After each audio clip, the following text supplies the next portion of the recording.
Sí, bueno, buenas noches con todos, chicos. Mi nombre es Jocelyn Segarra, soy ayudante de la ayudantía de Fisiología y Fisiopatología y actualmente curso el 5º año de Medicina. Entonces, hoy vamos a hablar sobre el aparato cardiovascular y linfático. Tengo entendido que ya han tenido en sí su repaso general de cardiovascular, entonces solo hay unos temitas que todavía no habían tocado por ser los últimos que les dieron en clase. Pues de eso vamos a hablar.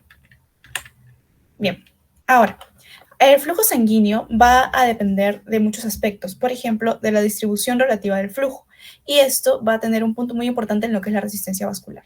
La resistencia vascular va a depender de distintos mecanismos, que son los mecanismos intrínsecos o locales y los mecanismos extrínsecos o neuromorales. ¿Qué quiere decir? Que en nuestro propio organismo, las células van a responder para poder estabilizar el flujo, y no solo nuestras células, sino las hormonas o también las señales nerviosas van a hacer que se pueda regular el flujo sanguíneo. Ahora, también hay una relación entre el flujo sanguíneo basal y el máximo. Se ha movido un poquito, pero bueno, el flujo máximo menos el flujo normal va a ser la reserva vasodilatadora en sí. Lo que quiere decir es que todo en flujo sanguíneo tiene que ver con una vasodilatación, tiene que ver con permitir que se pueda aperturar el canal y con ese el paso de la sangre. Entonces vamos a ponerlo así. Igual se va a ver más adelantito, pero quiero que se entienda algo. Cuando nosotros tenemos un vaso sanguíneo, por aquí pasa sangre, ¿verdad? Ya. Entonces ustedes díganme, ¿en qué camino pasará más sangre? Cuando el vaso de estar aquí pasa a estar así, o cuando el vaso de estar así pasa a estar así.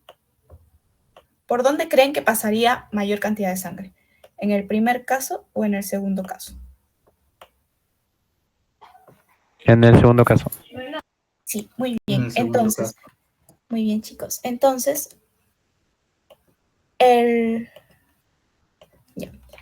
Entonces, los mecanismos para poder controlar el flujo sanguíneo lo que buscan es que si se necesita mayor cantidad de sangre, se haga una vasodilatación de los vasos sanguíneos. Por eso, generalmente van a ver en los temas todo lo que es reserva vasodilatadora o vasodilatación o alteración de la dilatación de los vasos. Bien, entonces, esta relación está intrínsecamente centrada en lo que es el grado de constricción vascular, que es lo que les expliqué. Si el vaso está normal, pasa cierta cantidad de flujo. Si el vaso se constriñe, o sea, se vuelve más cerrado con un lumen más pequeño, va a pasar menos sangre, y si se vuelve con un lumen más expuesto, más grande, va a pasar más sangre. Bien, entonces, a medida que se incremente ese tono vascular, va a haber vasos de resistencia en estado de constricción parcial. Lo que quiere decir esta línea, que también es algo que ha estado en sus diapositivas, es que dependiendo de cómo está presentado los vasos sanguíneos, es cuánta sangre va a pasar. Y por eso también va a haber una relación entre cuánto llega al órgano y cuánto es el flujo normal y el flujo máximo. Por ejemplo, en el corazón, el flujo normal es de 80, pero el máximo puede ser de 40 mililitros por minuto. En el cerebro es de 55, pero el máximo es de 150. Entonces, la reserva vasodilatadora va a ser la diferencia entre el mínimo y el máximo. Entonces, por ejemplo, acá sería la diferencia entre 400 y 80, que sería 320. Entonces, la reserva vasodilatadora del corazón sería 320. ¿Se entendió?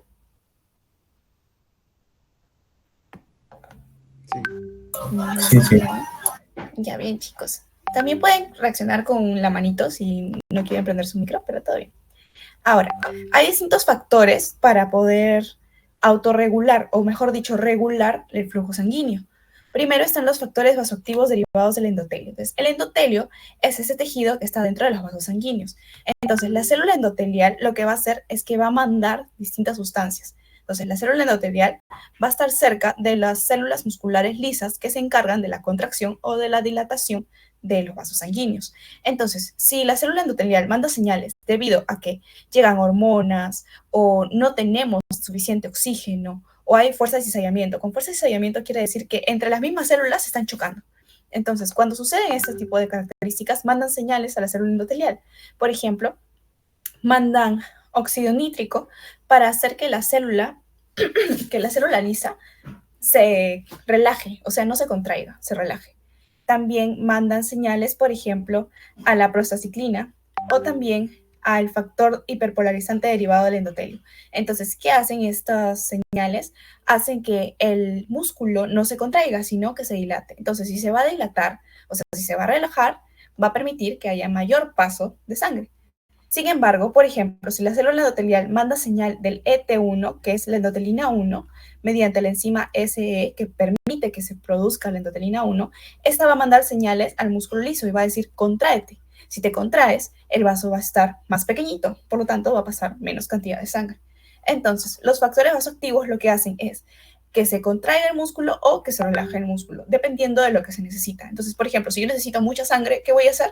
Voy a buscar que se relaje el músculo. Entonces voy a buscar que se incremente la cantidad de óxido nítrico o la cantidad de prostraciclina. Pero si, por ejemplo, tengo una herida y necesito que pase la menor cantidad de sangre por esa herida porque se puede sangrar la persona, entonces la célula endotelial va a mandar señales de, por ejemplo, endotelina. Y la endotelina va a constreñir el vaso y va a evitar que se libere mayor cantidad de sangre de la que debería. Entonces, dependiendo de lo que necesita mi organismo, es que va a actuar. Y en el caso de los factores vasoactivos del endotelio, va a actuar con estos puntos. El óxido nítrico es el más importante porque es el que más van a escuchar. Y principalmente es un gran vasodilatador. ¿Hasta ahí se entendió? Por eso está de otro colorcito, ¿ya? Sí, logré entender. Sí, sí. Listo. Ahora, ya hablamos sobre un tipo de regulación de flujo sanguíneo, que son los factores vasoactivos. Pero recuerden que hay muchos tipos de regulaciones. Entonces, ahora vamos a hablar sobre la regulación del tono, que quiere decir que las características del vaso sanguíneo y también la regulación local. En la regulación del tono vasomotor tenemos los factores extrínsecos e intrínsecos. Los extrínsecos quieren decir las señales neuronales, por ejemplo, el sistema nervioso simpático, o humorales, que son las hormonas, que van a llegar hacia la arteriola. No se olviden esta palabra, arteriola. Los controles de regulación de flujo son en las arteriolas. Las arteriolas son como que todo lo que estudiamos en regulación de flujo, arteriola. Cuando estamos hablando de un vasito, el vasito del que estamos hablando es de la arteriola. Bien, listo. Ahora, en el aspecto intrínseco, van a haber metabolitos tisulares, hormonas locales, factores endoteliales y factor miogénico. Ellos van a actuar en distintos espacios de la arteriola. Por ejemplo, los metabolitos van a actuar en el exterior de la arteriola, las hormonas locales también, los factores endoteliales van a ir hacia el lumen de la arteriola y el factor miogénico va a ir directamente hacia las capas de músculo que están dentro de la arteriola. Entonces, todos ellos van a controlar el tono de la arteriola, es decir, si está contraída o si está dilatada. ¿Listo? Y este factor intrínseco lo que va a estar es que va a encontrarse dentro de los vasos sanguíneos o del tejido circundante. Listo. Ahora, aparte del tono vasomotor, que puede ser extrínseco o intrínseco, en la arteriola también se trabaja con la regulación local. La regulación local va a referirse a las células paracrinas y al metabolismo celular. Entonces, ¿qué sucede? Las células paracrinas lo que van a hacer es liberar hormonas paracrinas, como la histamina, la bradicinina y la prostaglandina. Estas, de acuerdo a cuánta cantidad se libere o a qué necesita nuestro organismo, pueden o hacer una vasodilatación, o sea, permitir que se incremente el flujo, o hacer una vasoconstricción, es decir, reducir el flujo. Ahora, el metabolismo celular. Cuando se incrementa el metabolismo celular, por ejemplo, cuando hacemos ejercicio, cuando estamos muy cansados, cuando nos enfermamos, se van a elevar sustancias vasodilatadoras, como el hado, como el PO4, el CO2, el lactato, el potasio y el hidrógeno. Estas sustancias lo que van a hacer es que van a disminuir el tono de la arteriola, es decir, que van a permitir una vasodilatación. ¿Y por qué? Porque así va a llegar mayor flujo a los órganos. Y, por ejemplo, si llega mayor flujo y tenemos una infección, entonces las células sanguíneas pueden actuar mejor hacia la infección porque van a llegar en mayor cantidad. Entonces, el metabolismo celular lo que intenta es que cuando nosotros estamos en mayor actividad, ya sea por algún ejercicio físico o algo externo o internamente nuestro cuerpo está trabajando de más, intenta que como está trabajando de más, llegue mayor cantidad de sangre y por eso vasodilata. Ahora, asimismo, como está trabajando de más, lo que está consumiendo es oxígeno, por eso la presión de oxígeno disminuye. Y esta presión de oxígeno al disminuir también permite que haya una vasodilatación. ¿Por qué? Porque como nuestro cuerpo se da cuenta que está perdiendo oxígeno porque hay bastante metabolismo, al vasodilatar está intentando que el poco oxígeno que llegue lo mejor posible a los demás órganos. Entonces, ¿qué podemos entender de esto? Nuestro cuerpo cuando necesita oxígeno, cuando necesita flujo sanguíneo, vasodilata las arteriolas. Es lo principal que deben recordar. ¿Y qué? Que cuando tenemos mayor metabolismo celular, las sustancias vasodilatadoras se incrementan y por eso se dilata la arteriola. ¿Listo? ¿Se entendió esa parte?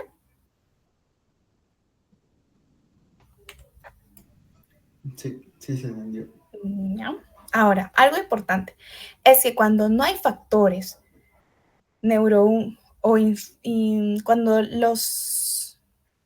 ¿cómo lo voy a explicar? Bueno, cuando las neuronas no están participando, el sistema nervioso simpático no participa demasiado, que generalmente lo que hace es constreñir la arteria, o sea, cuando no la constriñe, lo que va a pasar es que se va a mantener más tiempo dilatada y por eso se incrementa el flujo. Entonces, cuando no hay efecto de lo que constriñe, se va a permanecer la arteriola dilatada. Eso es lo que quiere decir con esta partecita de aquí. Bien, ahora, un punto muy importante, aparte de estas sustancias, o sea, aparte de que trabajan las hormonas, aparte de que las propias sustancias como el dióxido de carbono o el lactato alteran cómo se comporta la arteriola, también tenemos una autorregulación. ¿Qué quiere decir? Que nuestras propias arteriolas intentan arreglar el flujo cuando este flujo varía. Entonces, la autorregulación es la capacidad intrínseca para mantener un flujo de sangre constante a pesar de los cambios de la presión de perfusión. ¿Qué quiere decir? Yo tengo un flujo, por ejemplo, antes de la autorregulación, digamos que nuestra presión arterial disminuye, ¿ya? Disminuye por cualquier motivo. Si la presión arterial disminuye, el flujo sanguíneo va a disminuir, porque la presión arterial es esa fuerza con la que manda el flujo sanguíneo. Pero nuestro cuerpo no puede quedarse así. No es que, bueno, se bajó el flujo, ya hay que dejarlo, solito se arreglará. No, así no funciona el cuerpo. El cuerpo se da cuenta cuando algo falla o cuando no se está portando de la manera normal. Entonces, tiene mecanismos. Uno de los mecanismos es la autorregulación. ¿Qué sucede? Primero, se van a vasodilatar las arteriolas. ¿Por qué? Porque es una forma de subir el flujo, como hemos visto. Entonces, el primer paso es que, por ejemplo, aquí ven, el caminito es chiquito, es un poco estrecho, ¿no? Entonces, lo que pasaría sería que este camino se incrementaría. Y si se incrementa, ya no pasarían, por ejemplo, solo 3 células de sangre, pasarían más células sanguíneas. Cuando hay el incremento de la arteriola, a ver, lo voy a dibujar acá. Cuando se da el incremento o la vasodilatación de la arteriola, digamos que ya no es aquí, sino aquí, va a permitir mayor paso de vasos, de sangre, perdón. Ahora, ¿qué sucede? Algo que supongo que puede entender es que con un ejemplo del cañito.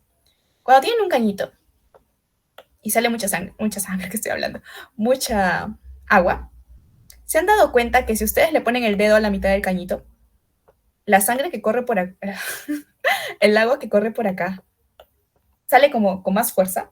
No sé si han hecho alguna vez ese experimento, que el cañito está botando agua, pero si ustedes lo tapan como que a la mitad, sienten que el agua sale con más fuerza. Sí, ya.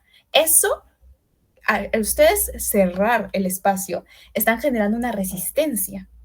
Bien, lo que busca la vasodilatación es disminuir esa resistencia. Es como si en este momento, si acá ustedes tuvieran el dedo en esta parte de aquí, del cañito, aquí estuviera su dedo, pero ustedes necesitan reducir esa resistencia. Entonces le quitan y ahora el agua va a pasar por todo el espacio, va a pasar más tranquilamente.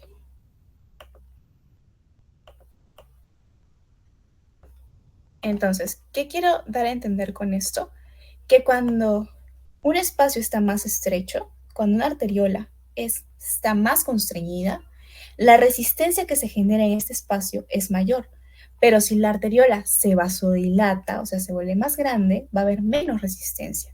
Es como si nosotros le hubiéramos quitado el dedo a esa parte del cañito. Al haber menos resistencia, entonces la arteria permite que ingrese mayor cantidad de sangre de la arteriola. Es como que no va a bastar con que la arteriola crezca, sino que la arteriola al crecer cambia el efecto de este espacio, que es que había antes una resistencia.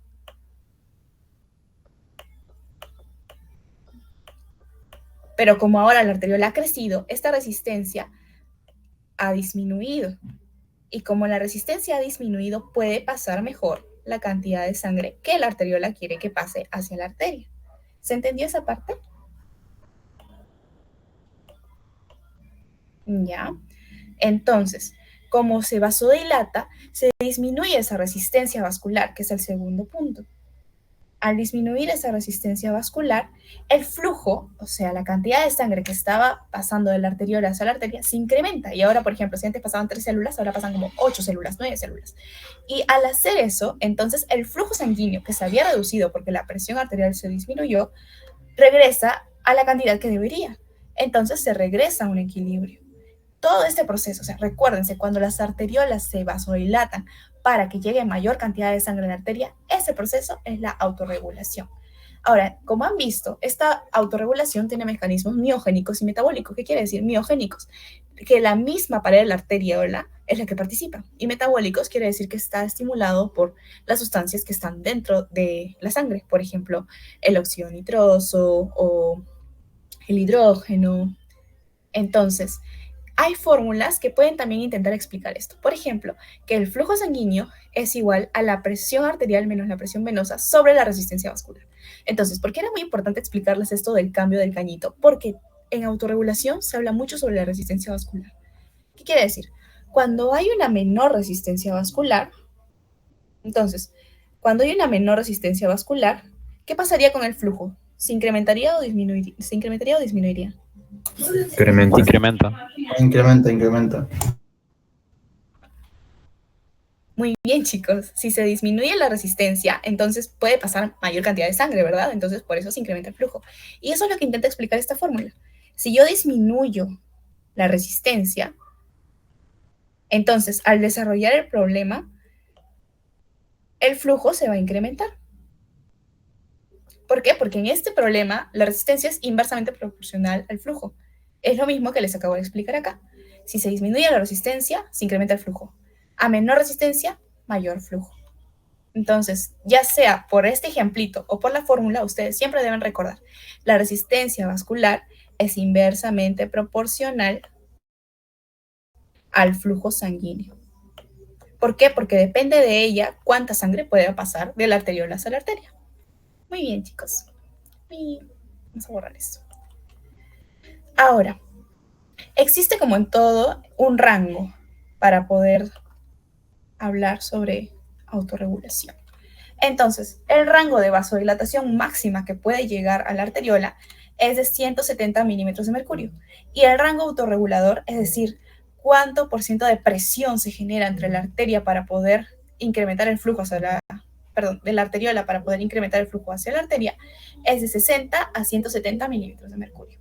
Además, estos rangos, o bueno, ese trabajo de autorregulación sucede en muchos órganos, por ejemplo, en el corazón, en el cerebro, en los riñones, en los intestinos.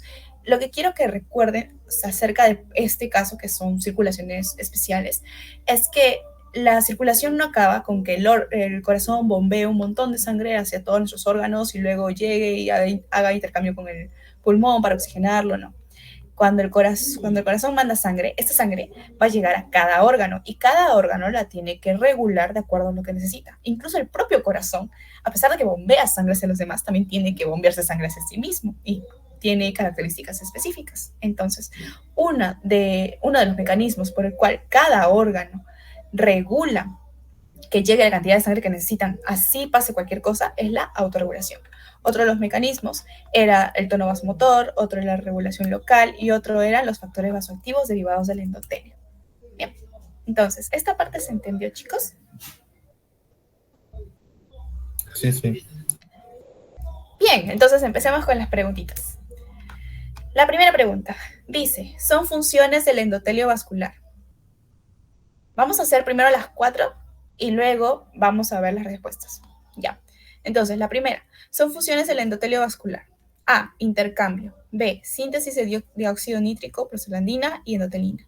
C, modula la agregación plaquetaria. D, modula la adhesión leucocitaria. A ver, pongan sus respuestas en el chat.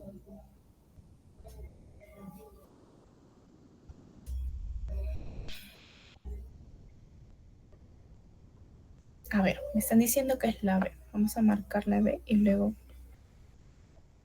la B. ¿Qué más me están diciendo? Todo es la B. Ya. A ver, la siguiente.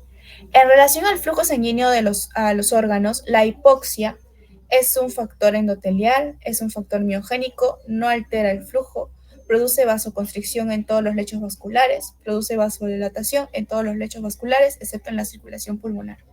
¿Cuál creen que sería? Lo hemos hablado, ¿va?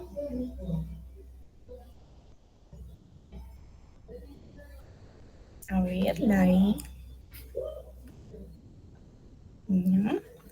A ver, estas dos preguntitas más. La autorregulación del flujo sanguíneo a los órganos aumenta el flujo sanguíneo, disminuye el flujo sanguíneo. Mantener un flujo sanguíneo constante a pesar de cambios en la presión de perfusión. La circulación cerebral y coronaria tienen alto grado de autorregulación. La E, C y D son correctas.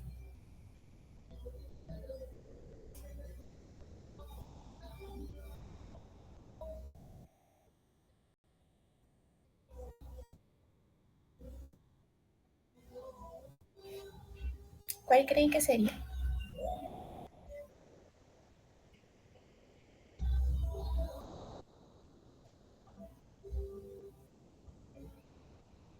No, lo hemos conversado.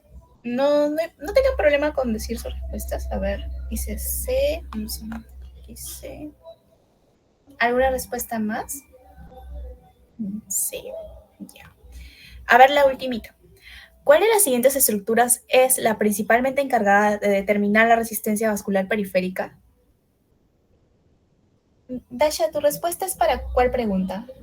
¿La de autorregulación o la que acabo de leer? La 3, a ver. Dasha, la 3. Ya, la 4, ¿cuál es su respuesta, chicos? La E. A ver, ahora vamos a ver. Chan, chan, chan.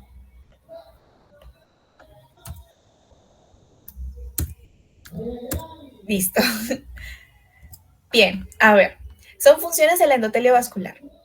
Sí hay un intercambio. ¿Se acuerdan que les mencioné que había pase de óxido nítrico, de prostaciclinas? Entonces, sí hay un intercambio en el endotelio vascular. Luego, síntesis de óxido nítrico, prostaglandinas, endotelina, es lo que habíamos mencionado. Modula la agregación plaquetaria y modula la adhesión leucocitaria. Bueno, esto es un poco entrando en otra parte de fisiología, que no sé si quizá han llevado, pero es una pregunta que vino en un examen. Entonces, cuando hay una alteración, hay una lesión, lo que hace el endotelio es que promueve que lleguen las células encargadas, por ejemplo, los macrófagos, las plaquetas, y se adhieran a la lesión para poder formar luego la cicatriz. Entonces, bueno, estas dos también participaban en el endotelio. Pero bueno, recuerden que el endotelio vascular participa en el intercambio y sintetiza sustancias como el óxido nítrico, la prostaglandina y la endotelina. ¿Está bien? Ahora, ahí va uno que no se 80. A ver, de ahí el siguiente, la respuesta era la E, y ustedes me dijeron la E. Muy bien. En relación al flujo sanguíneo en los órganos, la hipoxia lo que va a hacer es que produce vasodilatación. ¿Se acuerdan? Que lo vimos acá. Al haber mayor metabolismo, va a disminuir el oxígeno. Y a eso también le vamos a llamar hipoxia. Y lo que promueve la hipoxia es la vasodilatación. A excepción de la circulación pulmonar, porque esta tiene unas características distintas. Aquí, en la circulación pulmonar, más bien, es como que todo está al revés, porque lo que quieren más bien es llevarse el dióxido y llevar el oxígeno hacia la sangre. Entonces, como que esto se cumple todo, menos en la circulación pulmonar. Ahora, la autorregulación del flujo sanguíneo a los órganos, la autorregulación no es quien sí aumenta o disminuye el flujo sanguíneo, sino que lo adapta hacia lo que nosotros necesitemos. Por eso mantiene un flujo sanguíneo constante a pesar de los cambios de la presión en otros órganos o en el mismo vaso. Y los que más necesitan ese tipo de autorregulación son los que puse aquí en el dibujito. El corazón y el cerebro. Bien, por eso la C y la D son las correctas. Y finalmente la última, que es algo que les mencioné bastante, que es que cuando hablemos sobre autorregulación, cuando hablemos sobre resistencia vascular, cuando hablemos sobre flujo, estamos hablando sobre las arteriolas. Bien, ¿se entendieron esas preguntitas, chicos? Sí, igual, sí. Igual al finalizar, me hacen acordar, le voy a mandar a su delegada un link con planchitas de cardio, entonces ya ahí también lo repasan, ¿está bien? Pero esto tiene que quedar fijo, lo que estamos viendo aquí, ¿bien? Listo, pasamos a lo siguiente. Ahora vamos a hablar sobre cada órgano. Vamos a hablar sobre el corazón, sobre el cerebro, sobre los intestinos, sobre la piel. Entonces, flujo coronario. Existe, bueno, el corazón no solamente le da sangre a todo el cuerpo, sino también a sí mismo. Y se da sangre a sí mismo mediante la circulación coronaria. ¿Está bien? Tenemos la coronaria derecha y la coronaria izquierda. Ahora, este flujo coronario está regulado por la presión de perfusión de la aorta y la compresión extravascular secundaria a la contracción. En otras literaturas le dicen que también de acuerdo a cuánta constricción o cuánta fuerza tiene la aurícula. Pero lo principal que se tiene que acordar es que el flujo coronario está muy relacionado con la presión de perfusión de la aorta. ¿Está bien? O sea, cuánta sangre pasa por aquí es de donde va a depender cuánta sangre pasa por las coronarias. ¿Se entiende? Ahora, estos vasos, principalmente los del lado derecho, tienen baja resistencia. Y como tienen baja resistencia, ¿qué quiere decir? Que permiten el paso de sangre, ¿verdad? A mayor resistencia es más difícil el flujo, pero cuando hay baja resistencia es más fácil el flujo. Y como hay poca distancia entre los vasitos, entonces también es mucho más fácil que haya una difusión. Y quiere decir que estos vasos son perfectos para lo que necesita el corazón. Ahora, quiero que tomen en consideración que el corazón va a tener fases, ¿verdad? Tiene la sístole y la diástole. Entonces, ¿en cuál el corazón hace más fuerza? ¿En la sístole o en la diástole? Sí. En la sístole. Muy bien, en la sístole. ¿Y qué sucede en la sístole? En la sístole el corazón, de lo que estaba de ese tamaño, se vuelve más pequeño, ¿verdad? Porque intenta contraerse lo más posible. Ahora, si el corazón, para nutrirse a sí mismo, depende de estas arterias que están encima del corazón, ¿qué piensan que pasaría si se vuelve más chiquito el corazón, si se comprime? ¿Ustedes creen que podría pasar la cantidad adecuada de sangre por las arterias coronarias si se comprime todo el corazón?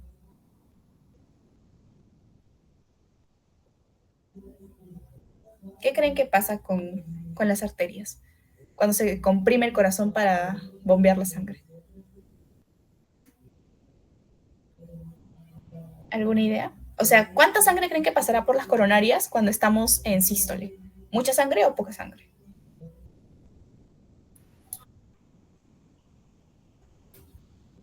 Si estamos en sístole. O sea, en sístole se comprime el corazón. Quiere decir que lo que era el tamaño de tu puño ahora es de la mitad de tu puño. Poca sangre. Exacto, como le está comprimiendo por fuera, ya está pasando menos sangre. Por eso es que en su clase se enfocaron en cómo es el flujo coronario en la coronaria izquierda. ¿Por qué? Porque incluso de todo el corazón, el lado que mayor fuerza hace es el ventrículo izquierdo, porque de ahí sale la sangre para todo el cuerpo. Entonces, quien más sufre es la coronaria izquierda. Entonces, la coronaria izquierda por un tiempo se queda con casi nada de sangre. Entonces, ¿qué quiere decir aquí? Esto es lo que vamos a ver en esta curvita de acá. Veamos en la diástole el flujo sanguíneo, cómo es en comparación con la sístole. En la sístole hay un momento en que el flujo cae. ¿Y por qué cae? Porque el corazón, al comprimirse tanto, evita que pase sangre. Entonces, por ese momento no va a llegar sangre, o al menos no va a pasar la cantidad de sangre adecuada por la coronaria izquierda. Pero luego, gracias a que se incrementa la presión, por medio también de la frecuencia cardíaca, es que se recupera la coronaria izquierda y va a recuperar también el flujo sanguíneo que necesitaba. Y por eso en la diástole recupera todo ese flujo sanguíneo. Y ven que llega a un pico. Entonces, normalmente te dicen, ¿en qué momento se nutre el corazón? Si saben que en la sístole se comprime y no llega sangre a las coronarias y en la diástole ya se relaja. Entonces, ¿en qué momento se nutre a sí mismo el corazón? ¿En la sístole o en la diástole? En la diástole. En la diástole, muy La bien. diástole. Muy bien, en la diástole. ¿Y qué lado tiene mayor efecto cuando sucede eso de la sístole y la diástole? ¿Quién sufre más, el lado izquierdo o el lado derecho? Izquierdo. El izquierdo, porque el izquierdo, el ventrículo izquierdo, es quien libera la sangre del corazón, o sea, es el que mayor esfuerzo hace para poder liberar la sangre, o sea, junta mayor cantidad de fuerza y por lo tanto comprime más a la coronaria izquierda. Entonces, ahora de que se ha explicado eso, tenemos que decir que en la protosístole, que es este espacio de aquí, o sea, al inicio de la sístole, el flujo coronario se invierte transitoriamente, quiere decir que cae, y luego se incrementa en la diástole, porque acá ya recupera el espacio que necesitaban las coronarias. Ahora, el sistema nervioso simpático lo que promueve es una vasodilatación coronaria luego de que ha pasado la sístole. Y ahora, la compresión del miocardio, o sea, del corazón, es mayor en el subendocardio y eso también es lo que comprime más a las coronarias. Bien, esto de aquí ya son datitos adicionales de que en el flujo sanguíneo coronario derecho no es tanta la presión y por eso su flujo es un poquito más regular. Pero si se dan cuenta, está acorde a la presión aórtica. A mayor presión liberada por la aorta, es como un empujoncito para que el flujo igual se siga manteniendo. ¿Ven? Como que sigue en la misma secuencia. Entonces, la presión aórtica tiene mucho que ver en cómo es la distribución del flujo en el corazón por medio de las coronarias. Bien, ¿se entendió ese aspecto? Sí. Listo. Ahora, el flujo sanguíneo coronario también tiene factores metabólicos. El mecanismo principal son los metabolitos locales. La hipoxia, es decir, la presión de oxígeno, y la adenosina. Ahora, quiero que recuerden algo. El corazón es alguien que trabaja para los demás y para él. Y siempre debe ver también por él. Es como si tu corazón está trabajando al 90%. Luego estás haciendo ejercicio y necesitas un 100%. Tu corazón no va a enfocarse solo en darte 100% a tus músculos porque lo necesitas, sino que aparte de dárselo a tus músculos, también tiene que darse un porcentaje mayor a él mismo. Es como que siempre tiene que nutrirse a él y al órgano que lo necesite en la misma proporción, porque el corazón siempre está trabajando, siempre necesita oxígeno. Por eso dice que solo puede satisfacer los incrementos de demandas de oxígeno aumentando el flujo sanguíneo coronario. O sea, si tú, por ejemplo, no sé, si tu intestino necesita sangre, necesita más sangre de la que debería, entonces tu corazón también va a incrementar la sangre que recibe a sí mismo. ¿Entienden? Es como si yo tengo un paquete de galletas y le doy una a un amigo y también me como una, así. Entonces, si necesitas algo, te voy a dar, pero también me voy a dar a mí la misma cantidad porque yo igual necesito energía para darte eso. ¿Listo? Bien. Ahora, el corazón trabaja mediante fosforilación oxidativa. ¿Qué quiere decir? Que llega oxígeno y mediante fosforilación produce ATP. Y ese ATP es lo que genera energía, pues es la energía necesaria para que se pueda bombear la sangre.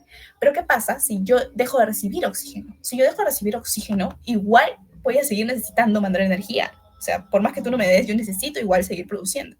Entonces va a buscar otros mecanismos para producir la energía. Y esos pueden ser la formación de lactato.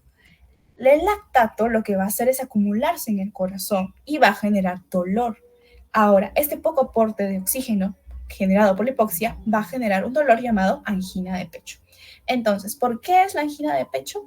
Porque nuestro corazón, que siempre necesita energía, al no estar recibiendo oxígeno, ya sea porque un vasito está obstruido o porque tiene alguna lesión, va a seguir buscando la forma de conseguir energía. Y otra de las formas de conseguir energía es mediante la formación de lactato. O sea, al final se forma lactato. Y ese lactato al acumularse genera dolor y al no tener oxígeno también se va a generar dolor. Entonces son razones por las cuales luego se genera la angina de pecho. Bien. Ahora, algo que también hay aquí y que bueno, siempre en fisio meten fórmulas, ¿no? Para explicar con física, con química, cómo funciona nuestro organismo. Entonces, esta es la fórmula del consumo de oxígeno del miocardio. El consumo de oxígeno del miocardio va a depender del flujo sanguíneo coronario por la diferencia entre el contenido arterial de oxígeno y el contenido venoso coronario de oxígeno. Entonces, cuando yo estoy haciendo un ejercicio interno, un ejercicio que demanda mucha energía, el consumo de oxígeno que va a tener mi corazón puede llegar hasta 70 mililitros de oxígeno por minuto por cada 100 gramos. Y si mi corazón se detiene, el consumo de oxígeno que está llegando a tener es de 2 mililitros de oxígeno por minuto por 100 gramos. ¿Qué sucede? Si mi corazón se detiene y llega a esta cantidad, o sea, si la diferencia llega a esta cantidad, significa que mi corazón no se está contrayendo. Entonces, 2 mililitros de oxígeno por minuto por 100 gramos es similar, o bueno, es sinónimo a decir que mi corazón no se está contrayendo. Entonces, esta fórmula lo que me ayuda es saber la calidad de contracción del corazón en relación con cuánto oxígeno está consumiendo, porque como ya entendimos, nuestro corazón continuamente necesita oxígeno. Si tú necesitas, él también necesita. Ahora, el índice directo de consumo para el corazón también es la multiplicación de la frecuencia cardíaca con la presión arterial.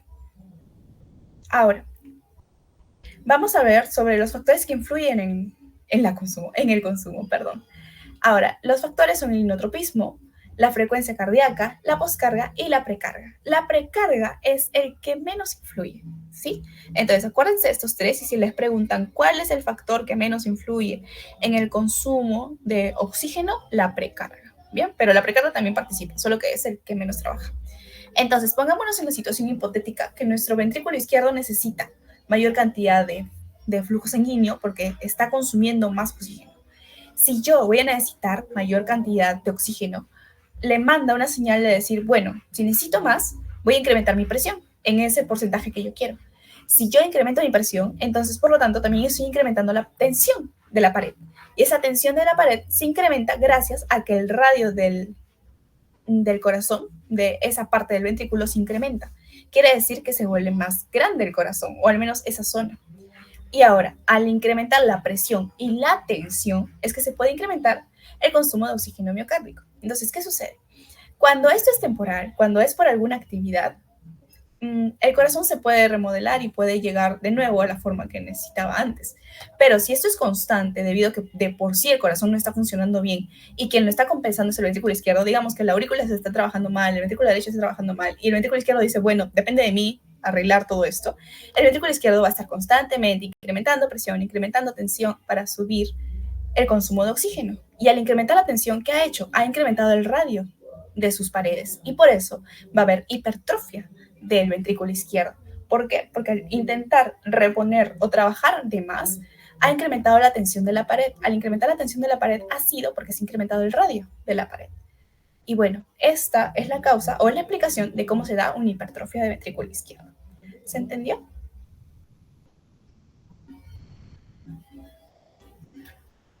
Bien, entonces, ¿por qué se da? Se da por un incremento de la tensión. Y este incremento de la tensión se ha logrado gracias a que se ha incrementado el radio del ventrículo, por ejemplo. Entonces, continuamos con las preguntitas. La primera pregunta dice, ¿el flujo sanguíneo de la coronaria izquierda es mayor en A, la contracción isométrica, B, la eyección rápida, C, la eyección lenta, D, la diástole ventricular? A y B son correctas.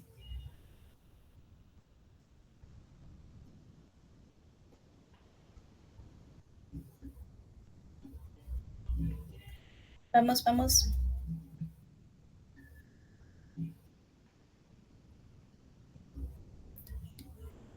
¿Cuándo el flujo sanguíneo es mayor en la coronaria izquierda? Le hemos hablado hace un rato.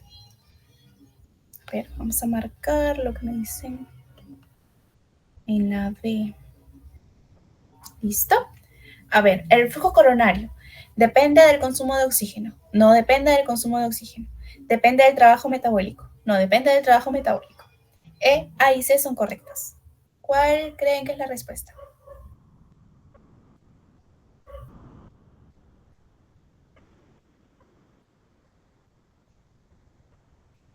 Muy bien.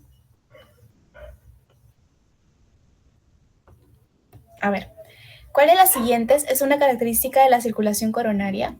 A. La inervación simpática dilata los vasos de resistencia coronarios. C. Gran capacidad de reclutamiento capilar. Perdón, B. C. El flujo sanguíneo al miocardio es máximo durante la sístole. D. La presión intramural es mayor cerca del epicardio que al endocardio. E. Nivel de extracción de oxígeno del miocito en reposo alrededor del 70%. ¿Cuál creen que podría ser la respuesta?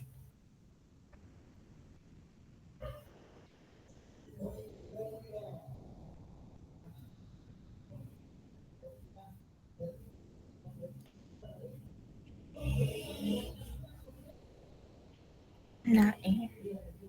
A ver. Ya, a ver, la siguiente. La adenosina, producida entre un incremento de la actividad metabólica del miocito cardíaco, ejercerá su acción a nivel del miocito ventricular, del músculo liso vascular, de las células del nódulo sinusal, del endotelio vascular, las fibras de Purkinje.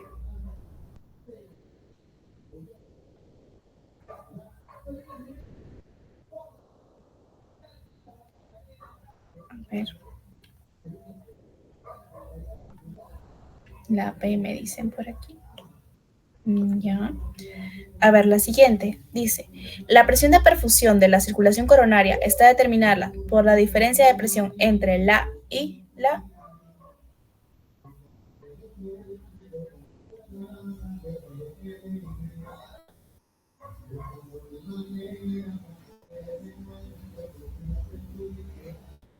La A me dicen por aquí.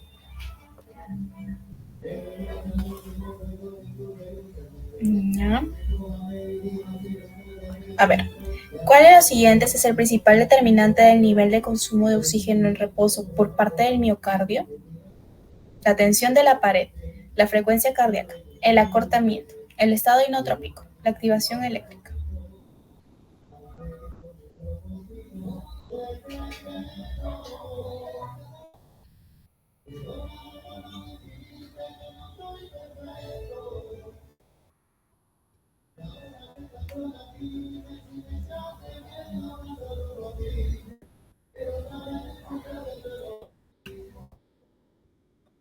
La D me dicen.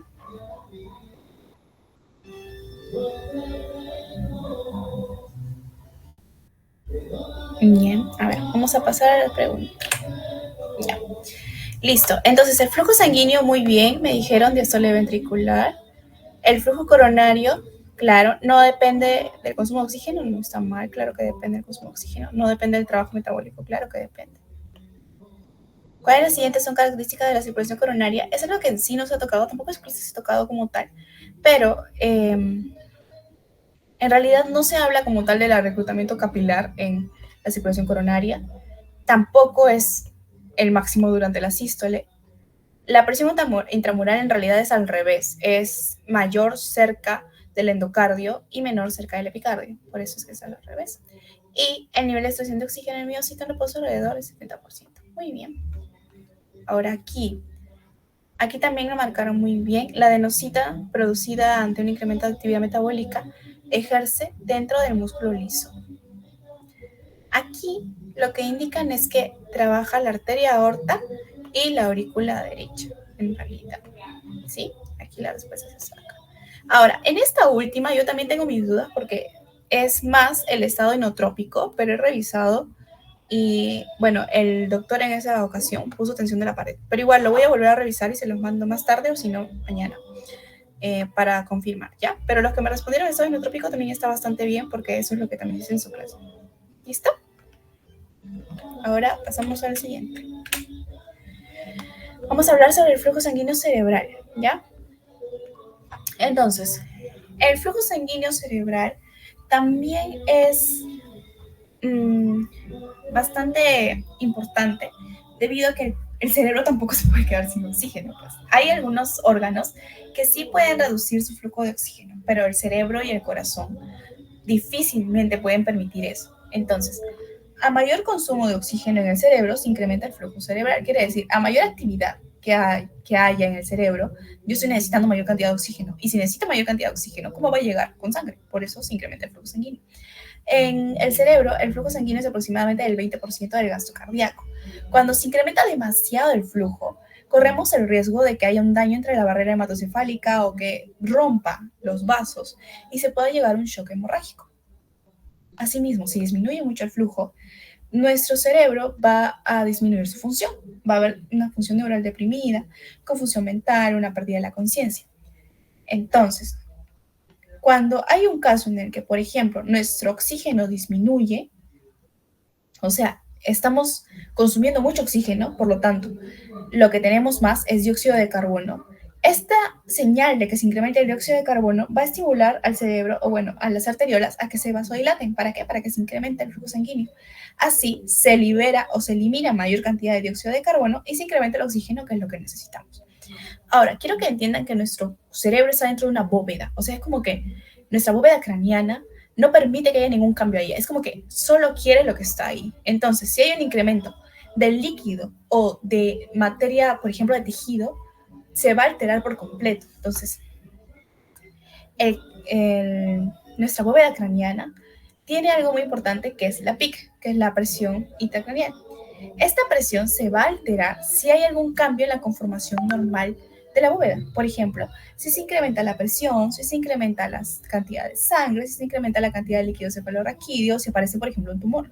Entonces, la presión intracraneal va a incrementarse si hay una hemorragia intracerebral, si hay un trauma cerebral o si hay tumores. Pero va a disminuirse si las venas, por ejemplo, se colapsan. Con colapso quiero que se entienda de que la vena tenía un cierto lumen y ahora se aplasta por completo, ya no puede pasar nada, eso es colapso. O, por ejemplo, se desciende la presión de perfusión cerebral. ¿Qué quiere decir? Nuestra bóveda craneana tiene un nivel de presión que va de 0 a 10. Si esto se altera, no es porque de la nada la presión de la bóveda intracraneana cambia, sino porque hay algo en la bóveda que no debería estar ahí o dejó de funcionar bien y eso está alterando la presión intracraneana. Por eso el rango que hay aquí es muy chiquito, porque normalmente no debería haber ninguna alteración, porque se supone que es un lugar muy cerrado, un lugar sin que haya contacto con el exterior y es muy cuidado. No muchas cosas pueden pasar por las barreras. Por eso tenemos esta fórmula que también ayuda a ver cómo es que llega la sangre hacia el cerebro, o sea, la presión de perfusión cerebral, que es la presión arterial media menos la PIC, que la PIC tiene su rango de valor de 0 a 10. Ahora, el mecanismo principal para el flujo sanguíneo cerebral son los metabolitos locales, vasodilatadores, que son la presión de dióxido de carbono y los hidrógenos. Entonces, cuando la presión de dióxido de carbono arterial disminuye, debido a que, por ejemplo, ya nos damos cuenta de que necesitamos oxígeno, por ejemplo, nos estamos alterando mucho y estamos hiperventilando. Esta hiperventilación lo que hace es que se libera mayor cantidad de dióxido de carbono al exterior, porque estamos alterando o estamos acelerando el proceso de los pulmones de hacer la oxigenación. Entonces, al hiperventilar, se disminuye la presión de dióxido de carbono. Y esta disminución de dióxido de carbono lo que hace es que se eleva el pH. Al elevar el pH, este cambio estimula que haya una vasoconstricción y disminuye el flujo sanguíneo. Y como disminuye el flujo sanguíneo, se dan los mareos. Entonces, en resumen aquí, como una persona hiperventila, va a empezar a marearse. ¿Está bien? ¿Pero por qué ese mareado? Porque en realidad esa hiperventilación ha mandado una señal de vasoconstricción a las arteriolas. Y como hay una vasoconstricción, no pasa la adecuada cantidad de flujo sanguíneo. Entonces la persona se marea porque no llega oxígeno a su cerebro. A pesar de que hiperventila, a pesar de que de por sí el pulmón está trabajando para que llegue más oxígeno, como ha hiperventilado, se va a vasoconstreñir las arteriolas y eso no permite el flujo y por lo tanto no permite que llegue oxígeno. Y como no hay oxígeno, te mareas, pierdes la conciencia, empiezas a estar confundido, empiezas a tener el sistema nervioso deprimido. ¿Se entendió esta parte? Listo. Bien, chicos, esta es la última pedacito y de ahí algunas preguntitas, ¿ya? ¿Sí? Ustedes pueden. Entonces, hay otros tipos de flujos sanguíneos. En realidad hay de acuerdo a cada órgano, pero vamos a hablar de estos, que también he visto como preguntitas. Del flujo sanguíneo cutáneo, esplácnico, renal. Cutáneo, entonces tenemos que enfocar acá el flujo sanguíneo es que va a concentrarse en el intercambio de calor. Entonces, el control se va a dar por el hipotálamo. Y la sangre que llega a la cantidad de la piel es de un 4% del gasto cardíaco. Entonces, con esto podemos asumir de que no llega demasiado gasto cardíaco en sí a la piel. Pero esta va a depender de la inervación simpática. Si hay mayor inervación simpática o mayor señal simpática, va a disminuirse el flujo sanguíneo. ¿Está bien? Ahora, hay dos condiciones en las que nuestro flujo sanguíneo que llega a la piel varía, que es cuando hace frío y cuando hace mucho calor. Cuando hace mucho frío, lo que nosotros queremos es evitar la pérdida de calor y por eso la cantidad de gasto cardíaco que usamos es solo de 1%. En cambio, cuando hace mucho calor, lo que se reduce es la actividad simpática y también la actividad colinérgica. Esto lo que permite es que haya una vasodilatación. Al haber una vasodilatación, permite la pérdida de calor y nuestro gasto cardíaco va a estar en 60%. Entonces, lo que quiero que se recuerden de acá es que los flujos sanguíneos en el cutis, en la piel, van a intentar mantener adecuadamente nuestro cuerpo respecto a la temperatura del exterior. Si hace frío, va a evitar que perdamos calor y si hace mucho calor, va a permitir que perdamos calor para que nuestro cuerpo esté regulado. Y generalmente el gasto cardíaco, si hace frío, es de 1% y si hace calor, es un 60%. Bien. Ahora, en la circulación esplácnica se habla sobre las arterias de la zona celíaca, mesentérica superior e inferior, los intestinos. Por ejemplo, si hablamos de las asas intestinales, principalmente se encarga de la absorción de nutrientes, ¿verdad? Y los lípidos van a pasar al drenaje linfático. Lo que es más importante de recordar aquí de las asas intestinales es ese dicho que no sé si han escuchado, de que cuando uno come no puede ir a nadar, no puede bañarse al toque o no puede hacer ejercicio al toque. Ya. Esto tiene algo de cierto y es que cuando nosotros comemos, lo que sucede es, no sé si han escuchado sobre la marea alcalina, pero en resumen, nuestra sangre, nuestro flujo sanguíneo generalmente no le hace caso al intestino, porque no está trabajando muy lentito, entonces como que no necesita mucho. Pero después de que comemos, en especial cuando comemos mucho, las células intestinales llegan a su momento de trabajar, ¿verdad? Tienen que absorber, tienen que hacer el intercambio. Entonces, más cantidad de flujo va a dirigirse hacia las células intestinales. Entonces, van a estar concentrados ahí. Si yo de pronto hago ejercicio, el flujo que estaba aquí en las células intestinales se tiene que volver a ir hacia, por ejemplo, los músculos que ahora lo necesitan. ¿Y qué va a pasar? Como se va a ir el flujo, pero mi ácido intestinal tiene que seguir trabajando, va a trabajar sin el aporte natural de oxígeno y va a empezar a acumular sustancias que nos generan dolor o calambres. Entonces, con esto, ¿qué quiero decirles? Que después de una comida, el flujo sanguíneo se incrementa en las células intestinales. Quiere decir, cuando un órgano que generalmente trabaja muy calmadito empieza a trabajar más, necesita que llegue mayor cantidad de flujo. E incluso en las células intestinales se supone que el flujo va así, sube y baja. Pero cuando ya comimos y tiene que trabajar, el flujo va de frente, se pasa de un lado a otro, ya no hace todo ese camino. Entonces, básicamente eso es lo que se tiene que acordar en general sobre las células intestinales. Ahora, sobre el flujo sanguíneo hepático, lo que sucede es que lo que quiero que se recuerden es que hay muchos caminos que llevan la sangre hacia los sinusoides hepáticos, pero todo esto tiene distintas presiones. Por ejemplo, los sinusoides tienen de 8 a 9, la arteria hepática tiene 90, la vena porta tiene de 10 a 12. ¿Qué quiere decir? La diferencia de estas presiones es la que permite que las sustancias lleguen a los sinusoides con mayor o menor resistencia, y que en mayor cantidad de sangre lleva en un porcentaje de 65% es la vena porta. Eso es lo principal que quiero que se acuerden del flujo sanguíneo hepático, que lo lleva hacia los sinusoides hepáticos y que la principal es la vena porta, pero que las otras dos que también llevan son la vena hepática y la arteria hepática. Y todo esto está intrínsecamente relacionado en cuánta presión toleran y por lo tanto cuánta resistencia se generan entre ellos para que pueda seguir su caminito. Finalmente, en esta parte vamos a ver el flujo sanguíneo renal. Este flujo excede la necesidad de oxígeno, por eso se termina excretando oxígeno también. Entonces, la extracción de oxígeno es del 1 a 2 milímetros por oxígeno por mililitro de sangre, y el consumo de oxígeno es de 5 mililitros de oxígeno por minuto sobre 100 miligramos. Esos son como los datitos que quiero que se acuerden, pero lo que yo quiero que entiendan es este gráfico. En este gráfico, esta es la arteriola aferente. Estos son los capilares glomerulares y estos son los capilares peritubulares. Entonces, hay distintas distribuciones de los vasos sanguíneos. Lo que yo quiero que se den cuenta es que cuando la resistencia disminuye, la perfusión directa, o sea, la perfusión que le sigue, incrementa. Si la resistencia aumenta, la perfusión se disminuye. Y van a ver, por ejemplo, resistencia disminuye, la presión que le sigue se incrementa. La perfusión, perdón, que le sigue se incrementa. Si la resistencia aumenta, la perfusión que le sigue se reduce. ¿Por qué? Porque a mayor resistencia va a pasar menos cantidad de sangre y por eso el flujo se disminuye.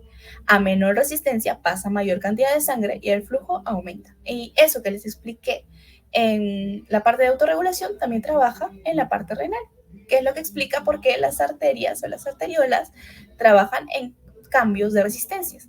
Y estos cambios de resistencia permiten que llegue mayor o menor flujo a los capilares. Y con eso se permite luego el intercambio y con eso luego al final hay absorción, reabsorción y formación de orina. Entonces, ¿se entendió esta parte de los flujos sanguíneos así en general? Bien, chicos, sé que pueden ser cansaditos y vamos a terminar. Estas son las últimas preguntitas. A ver, con respecto a la circulación cutánea, las anastomosis arteriovenosas se encuentran principalmente en la piel del abdomen, las necesidades de oxígeno son muy altas en la piel, el control neural es más importante que el control local, las fibras parasimpáticas vasodilatadoras son muy importantes, todas son correctas. ¿Cuál creen?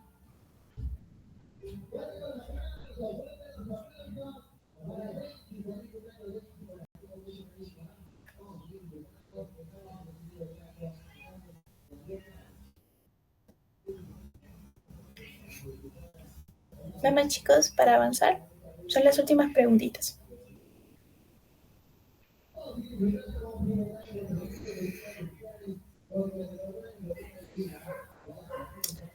La D me dicen por acá. A ver, voy a marcar.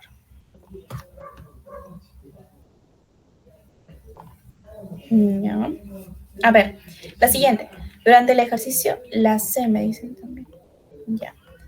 La siguiente. Durante el ejercicio, el flujo sanguíneo se incrementa hacia la piel, riñón, hígado, hueso e intestino. Piensen que durante el ejercicio también cambia la temperatura. Entonces, ¿hacia dónde también se movería el flujo? A ver. La A me dice. La C me dice.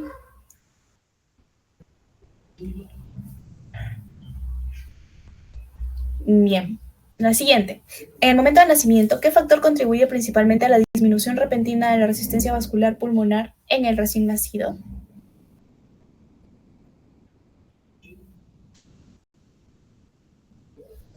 Vamos, chicos, vamos. Minutos antes de las 11, esta reunión se va a terminar. No se preocupen, porque seguro están cansaditos. La C me dicen por acá. Ya. A ver, la última. ¿Cuál de los siguientes eventos cardiovasculares es una consecuencia directa y principal de la incorporación de la placenta a la circulación materna? A. Un aumento del 50% del volumen de la sangre circulante de la madre. B. Un incremento de la presión aórtica en el recién nacido. C. Una reducción aproximadamente del 40% de la resistencia periférica total de la sistémica materna. D. Un aumento en la poscarga del ventrículo izquierdo en el momento del nacimiento. La C me dice. ¿Alguien más?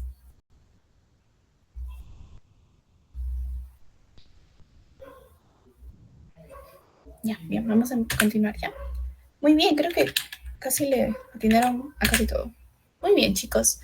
Entonces, con respecto a la circulación cutánea, las anastomosis arteriovenosas en realidad están de forma más profunda y no solo en el abdomen, están en todos lados, entonces no. Las necesidades de oxígeno no son muy altas en la piel, como se dieron cuenta, solo es el 4% del gasto cardíaco, entonces pues no es demasiado. Quienes más necesitan son el cerebro y el corazón. Las fibras parasimpáticas vasodilatadoras son muy importantes. No trabaja en sí parasimpáticas, trabaja en sí simpáticas. Aquí creo que debí borrar el para, pero bueno. Y obviamente por eso no todas son correctas. Durante el ejercicio, el flujo sanguíneo se incrementa hacia... Miren, en el ejercicio es válido decir, por ejemplo, los músculos, pero no estaba de opción. Entonces, otra opción es que hay intercambio de temperatura. Entonces, por eso el flujo también se incrementa hacia la piel. ¿Recuerdan? Cuando incrementa la temperatura puede llegar hasta un 60% del gasto cardíaco. En el momento del nacimiento, ¿qué factor contribuye principalmente a la disminución repentina de la resistencia vascular pulmonar del recién nacido? Muy bien, la introducción de las vías respiratorias. He visto que en su clase han hecho como 3 slides hablando sobre estos casos del embarazo y el feto. Entonces, básicamente lo que yo quiero que recuerden es que la madre, cuando está embarazada, necesita darle mayor cantidad de oxígeno a su bebé. Y para eso, entonces, tiene que reducir la resistencia vascular, porque así puede pasar mayor cantidad de flujo. Y el bebito se acostumbra a eso. Entonces, el bebito no respira como tal, o sea, no usa eso. Solamente está basado en lo que le da su madre. Además, el propio corazón del bebito no trabaja como el corazón de un niño. Tiene un espacio que es el agujero oval y por ahí también se hace su circulación. Y poco a poco se va degenerando ese agujero oval. El niño, luego de que nace, ya cuando va al exterior, empieza a variar la resistencia que existía debido a que ya ingresa oxígeno, o sea que ya está cambiando de ambiente. Este cambio de ambiente es lo que permite que haya una disminución de la resistencia vascular pulmonar. Es como que cuando estaba dentro de la madre, en el útero, no usaba los pulmones como tal, entonces había mucha resistencia, porque no necesitaba que llegara flujo. Pero ahora que ya cambió de ambiente, como ha cambiado de ambiente, sí necesita que llegue flujo y por lo tanto reduce su resistencia vascular.